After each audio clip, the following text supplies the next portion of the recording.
People have asked on several occasions, would we leave Jamaica?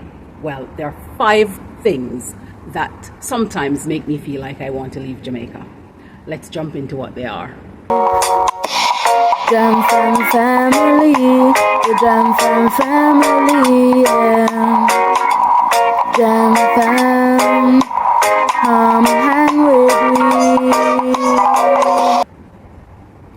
Hello, Wagwan. Big up yourself, whether you're there yard or you're there abroad. Welcome back to another episode of Life with the Jam Fams. Now, on this episode, I'm going to talk about 5 things that sometimes make me feel like I want to leave Jamaica. And I'm just going to go through them and explain to you why I feel that way.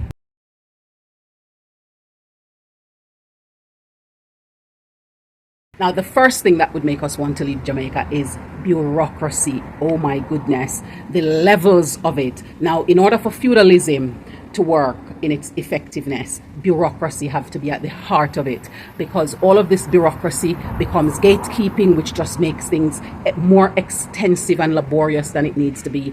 And of course, as you go down the class system that they've set up as a result, it becomes more and more likely that people fall out and just don't bother, because there's so much that you need to do, so much paper pushing to get done, and so many different levels and rungs to every process that you need to take. And with that comes the whole defeatism. People just feel defeated and they just don't want to bother because they know what they're going to go up against.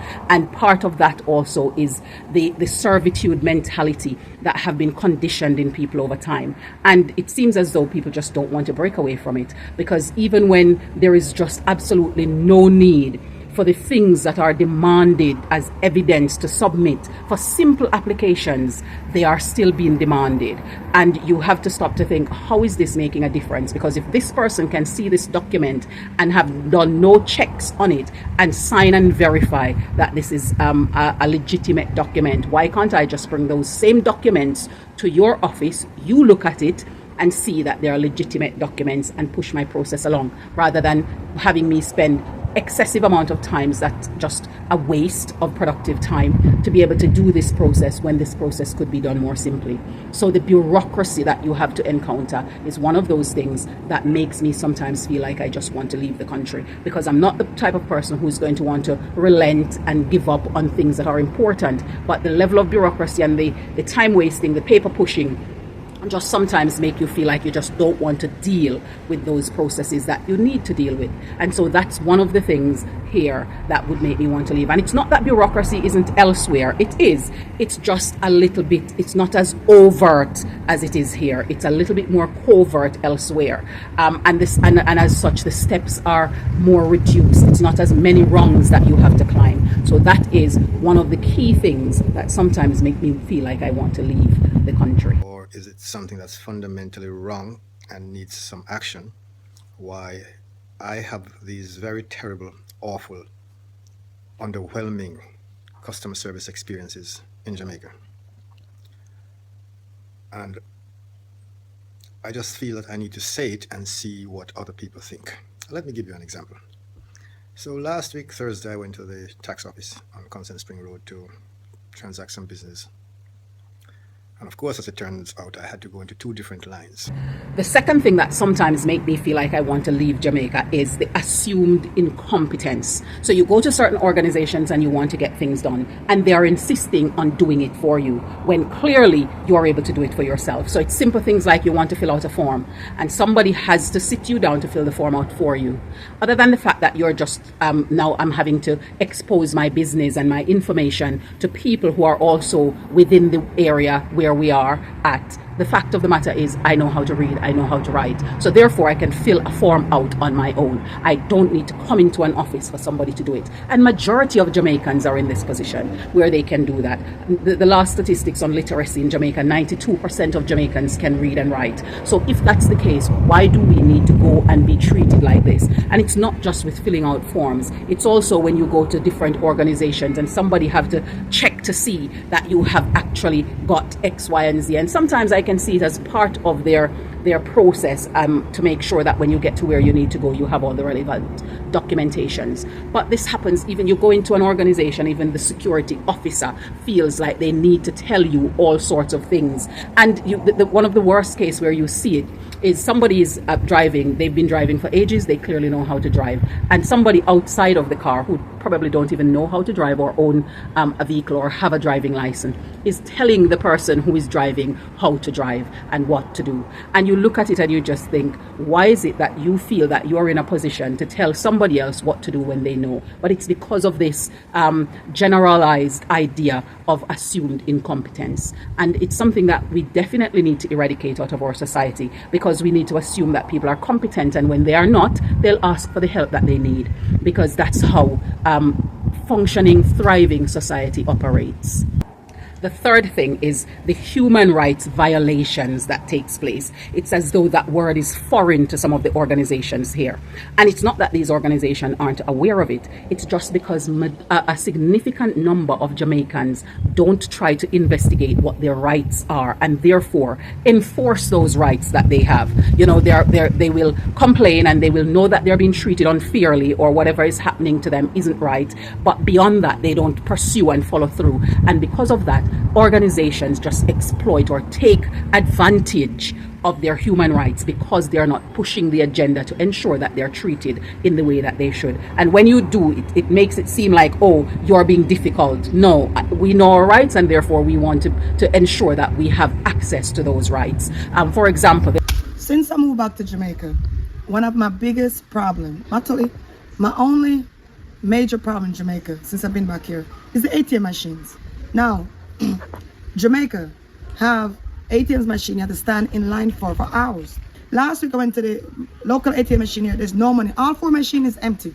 People are standing in hot sun for hours to get money. Get up there, there's no money. I went to Montego Bay, joined the line for 3 hours. I was there for 3 hours. 3 hours in the line, no money. And the Jamaican people stand amongst themselves and they mumble, this is not good. This is foolishness. This is slackness. This needs to change. There is a specific company in the country, and what they do is they put up a sign, and the sign on entry suggests to you that when you are leaving the store, they're going to search your bag. And so if you don't want that to happen, you need to leave your bag at the bag holding area. Now, this also implies that females need to do the same with their handbags. So they only need to go in the store with their purse. Now, the first thing with that is, if I have my handbag as a female and have things in there, I'm not going to want to leave it with somebody and trust that they're going to honestly not take anything out of my bag. The best place for my bag to be is with me. Now, you go into the store and then you're coming back out of the store and they're insisting that they need to search your bag. Now, this has violated so many rights, because for the first instance in Jamaica, you have the freedom of right to go anywhere that you want to go, so long as it doesn't violate trespassing on private property. Now, that store is a public store, so therefore you can go in there. There's no reason to restrict you.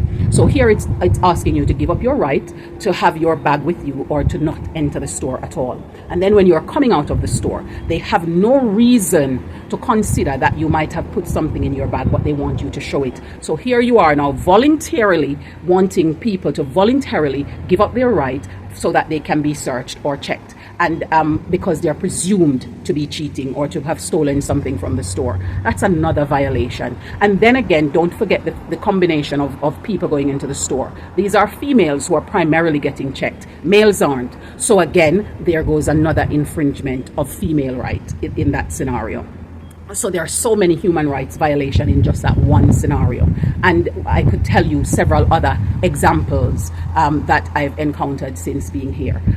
The fourth thing for me is the inefficient drip feeding of information in transaction that you get when you're dealing with certain organization. And so especially when it comes down to where you need to be paying money. So in most places and most countries, what you will get is you will be given a quotation that covers the whole transaction. And so you know going in how much money you will need upfront and how much money you will need throughout the transaction and at the very end.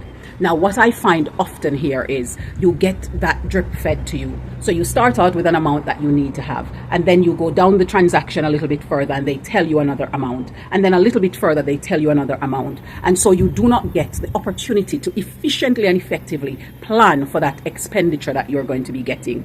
And this happens a lot with a range of different organizations. And it would be good if you knew ahead of time that this is how much money it's going to cost you, so that you can plan efficiently for that and then see where your process takes. One such example for us is when we were shipping our things to Jamaica. So when we were shipping, we had an exact cost for how much it's going to cost us on both sides of the waters, so both sides of the pond. So we knew that when we were there, to get it from our door to the port, this is how much it's going to cost. To get it from the port here to our home, this is how much it's going to cost. And it cost us more on this side than it did there.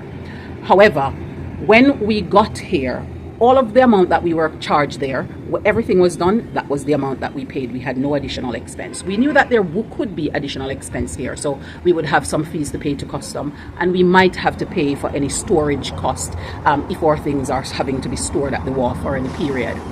When we got to Jamaica, we got a bill from custom, and a couple days later we got another bill from custom. So the same organization, two different bills for the same thing.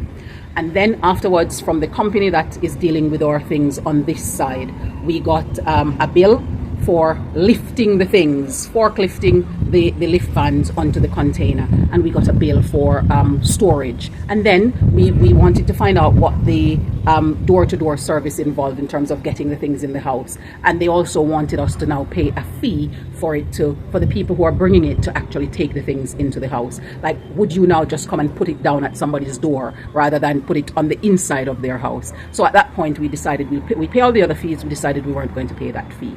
And in the end, when they came, we had some people to help. My father and one of my cousins came across and gave us a hand, and also the guys who actually came on the truck when they delivered also helped to take the things in. So of course, all of these additional costs, when they give it to you, they are not costs that you've now given proper plan to, and so it ends up messing up people's plans and their businesses that they want to get done because they are not clear from the get-go about their finances. And I think I left the one that people probably talk about the most. I left that one for last. So the fifth thing that sometimes make us want to leave Jamaica is the customer service. The customer service that you get. Yeah. What has it been overall, though? I mean, I know what you do and stuff, but overall, how comfortable are you? And has it changed the way you behave and stuff like that? Well, honestly, like choosing to live here full time has been the best decision, but I don't think I can get used to like the slowness down here. So like if you're in government agencies, it takes a while for you to get through. That's the only thing. And I feel like maybe I cuss a little bit more down here. When I go into organization and I get good customer service, I make sure to thank the person who attended to me and explain to them why and what it was about their service that they provided that made me grateful and appreciative. And I also try to make sure that I give information to the organization about that person and the way in which the process went and how well taken care of I felt that my issue was dealt with. So in terms of the customer service, it's not that Jamaicans don't know how to give good customer service, because if you've ever come to Jamaica as a tourist, you will get the understanding that they do know how, because in the tourist sector, they do give the care and attention.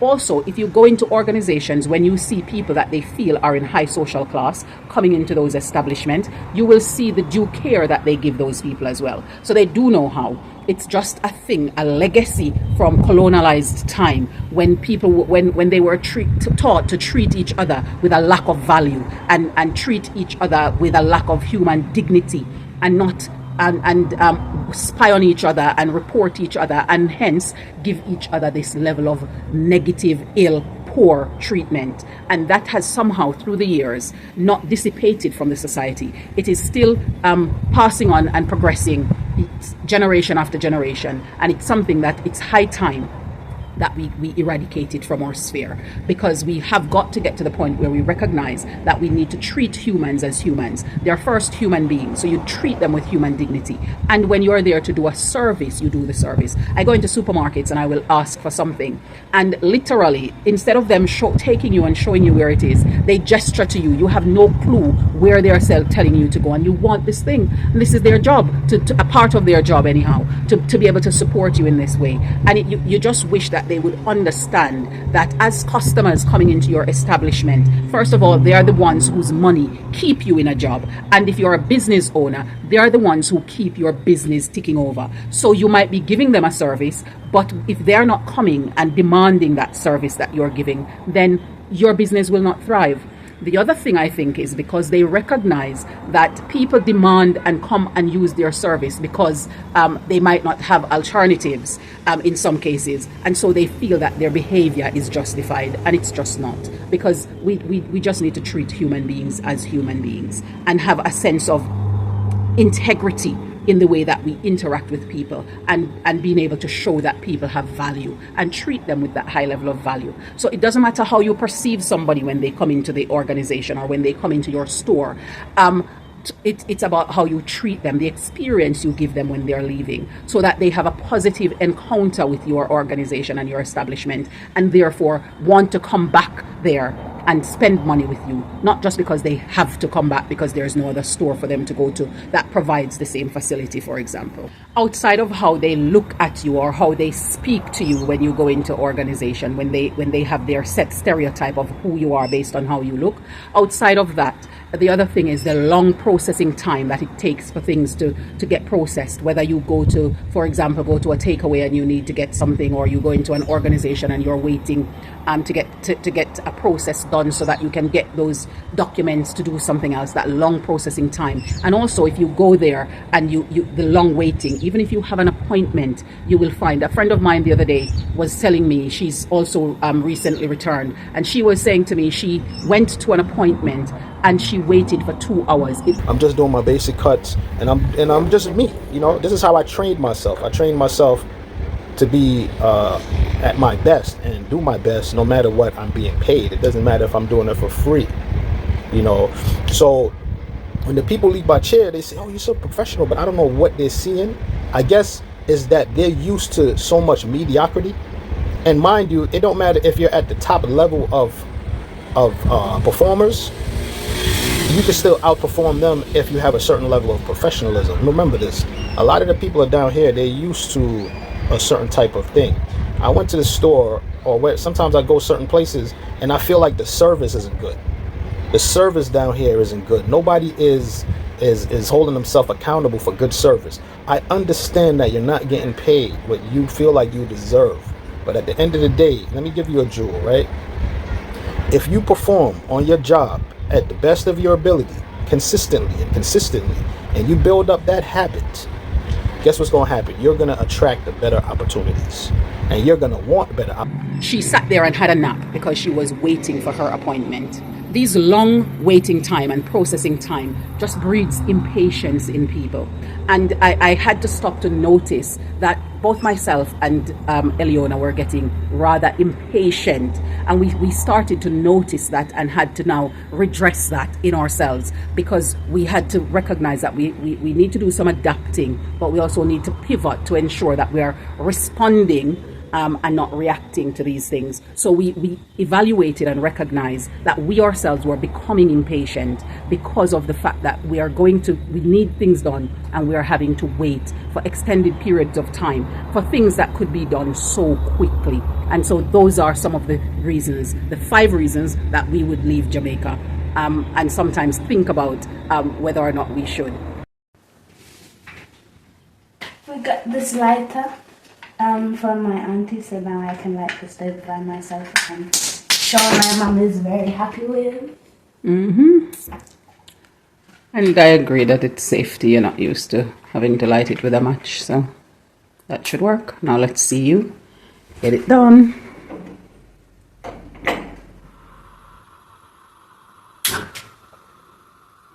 Okay, not bad for the first start.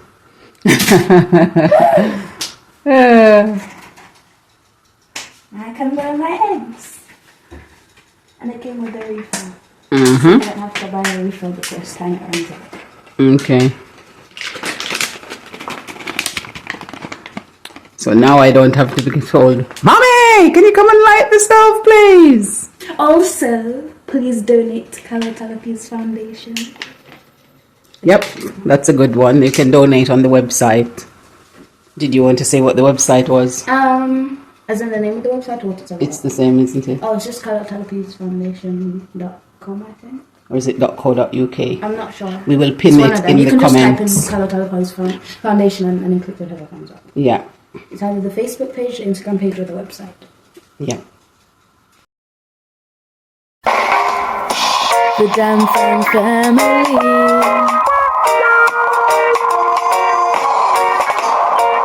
We're Irie, living the good life. We're royal, cruising through the West Indies, having fun, enjoying the good life. Jam Fam family, the Jam Fam family, yeah. Jam Fam, come hang with me.